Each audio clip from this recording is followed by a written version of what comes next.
So, one of the things I think we should ask ourselves, even if you think this is not a possibility for something like this to happen, but let's just say there's a 1% chance of this happening, of America collapsing. What are you prepared to do? Are you prepared to the lights go out? Do you have backup power? Do you have about, let's just say, 3 days of water, 3 days of canned goods, backup solar? Do you have any of these things? It's something to think about. You know, in America, we have it so good that we don't have to worry about the power going out like a lot of countries. But this situation is different. I'm just going to say now is the time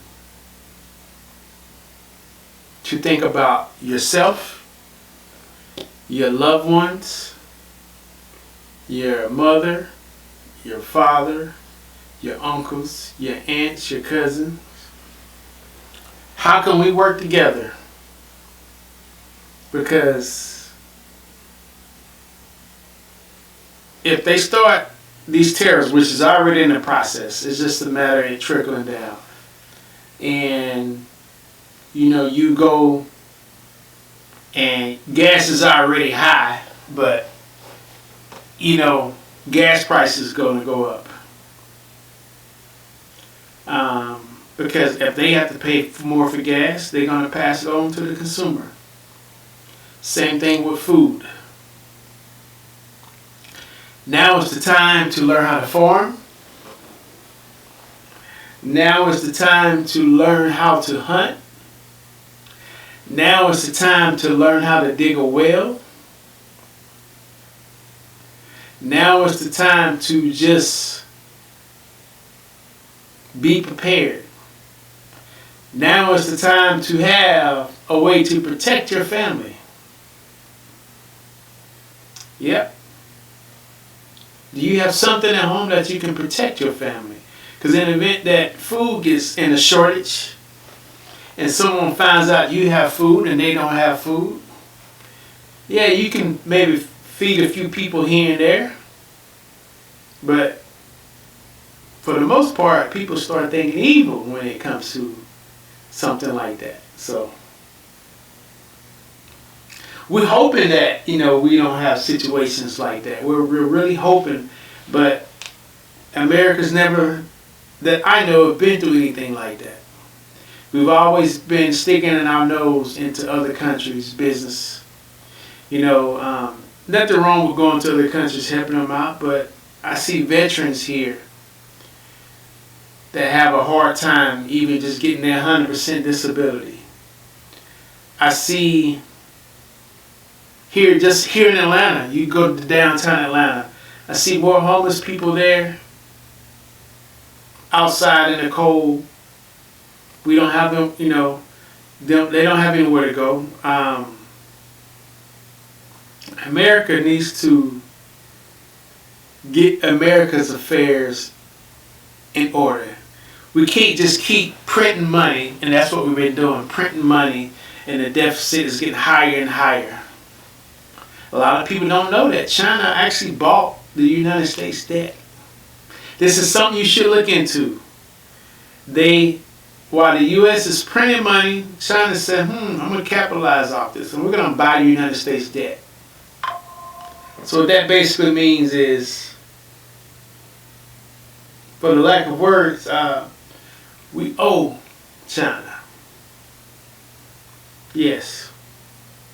When we're in war, I know you got the war in Ukraine and these other places, and I'm not saying don't help other people, but America is on its last leg. You know, as great as America is, The American people have to learn that self-preservation is the first law of life.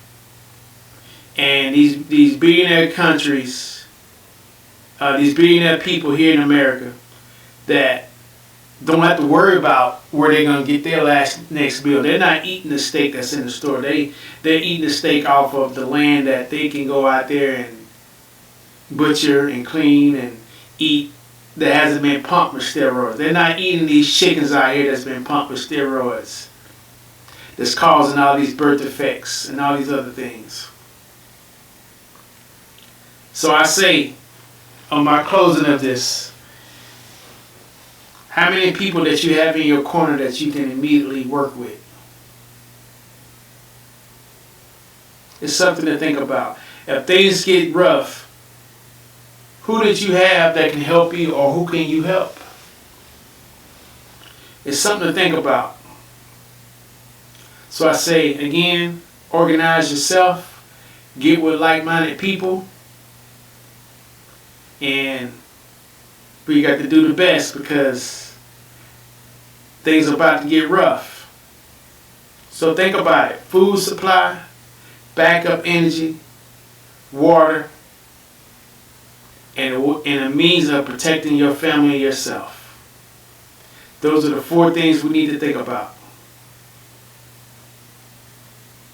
And oh yeah, don't forget God, because He's the strength of all my power. So that's it for the day. I'm your host, Dre Hayes. Stay blessed. Peace.